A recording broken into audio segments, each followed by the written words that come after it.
Patrick Font. Bon.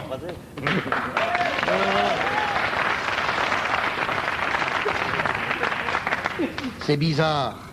Plus personne ne parle des 156 réformes de François Bayrou. Plus personne. Ça devait faire date dans l'histoire de l'enseignement. Ben voilà une date que les élèves n'auront pas à apprendre.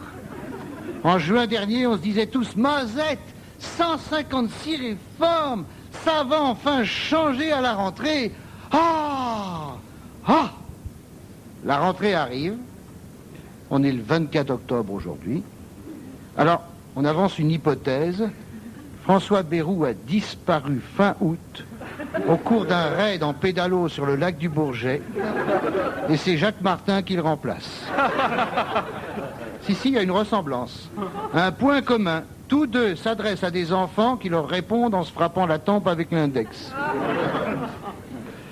Mais il est toujours là, Bayrou. Il est là. Le Bayrou.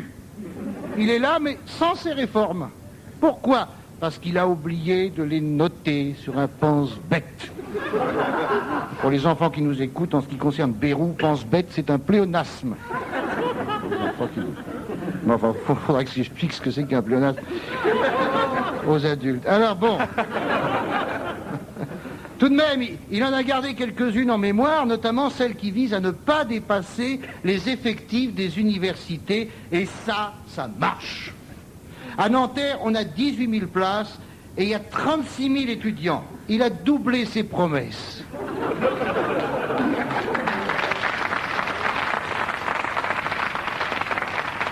À l'amphithéâtre d'histoire de la Sorbonne, 250 places, 1000 étudiants, quadruplé.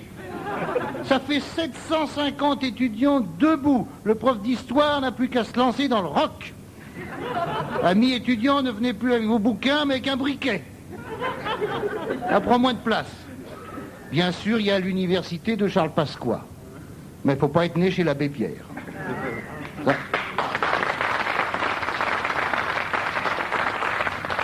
Alors, il y a bien, oui, vous allez me dire, mais si, il y a bien un grand amphithéâtre à la Sorbonne, mais il est réservé aux opérations de prestige, comme on l'a vu dernièrement, avec Karl Lagerfeld et Claudia Schiffer. Authentique, scandaleux, dégueulasse. Lagerfeld et Schiffer, dont les deux cervelles réunies occupent l'espace d'un rognon de cochon d'Inde. À la Sorbonne. À la Sorbonne, moi je sens les pavés qui commencent à se gratter le cul. Je croyais que la Sorbonne était le temple de la connaissance, c'est l'Alcazar. Remarquez, c'est normal, Jacques Toubon a nommé chevalier des arts et lettres le mari de Claudia Schiffer, David Copperfield. Il croyait que c'était Charles Dickens. Ça aussi, on l'a déjà fait, mais bon. Et il faudra sans doute pas mal de temps pour expliquer à Toubon que Taslima Nasrine n'est pas un médicament.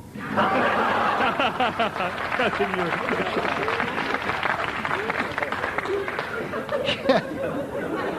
Il y avait une réforme... il y avait une réforme intéressante parmi les 156. C'était 15 minutes de musique par jour dans chaque classe. Et aussi dans chaque classe primaire. 15 minutes par jour de musique. Bouleversant. Bouleversant. Enfin, les Français allaient-ils faire la comparaison entre un concert de Jean-Michel Jarre et le paix prolongé d'une vaste landaise gavé au cassoulet toulousain? 15 minutes de musique par jour dans chaque classe. Ça serait possible si ça n'était pas impossible. Parce qu'il manque deux éléments. Le professeur et les instruments. C'est tout. Il ne reste plus qu'à chanter, me direz-vous. Chanter, oui. Les écoles ne chantent plus. Et pourtant, quoi de plus beau qu'un chœur d'enfants qui s'échappe des fenêtres d'une classe pour s'en aller caresser les moineaux dans le sens des plumes. Un chœur d'enfant qui chanterait... Il était si con, le premier de la classe, que tout le monde voulait être le dernier. Ça fait qu'il y avait un premier de classe, et tout de suite après, 43 derniers. Je vois, messieurs, dames, vos yeux qui s'affolent. Il y a de quoi, puisque voyez-vous, Un beau jour on vit sortir de l'école 43 artistes et François Bayrou.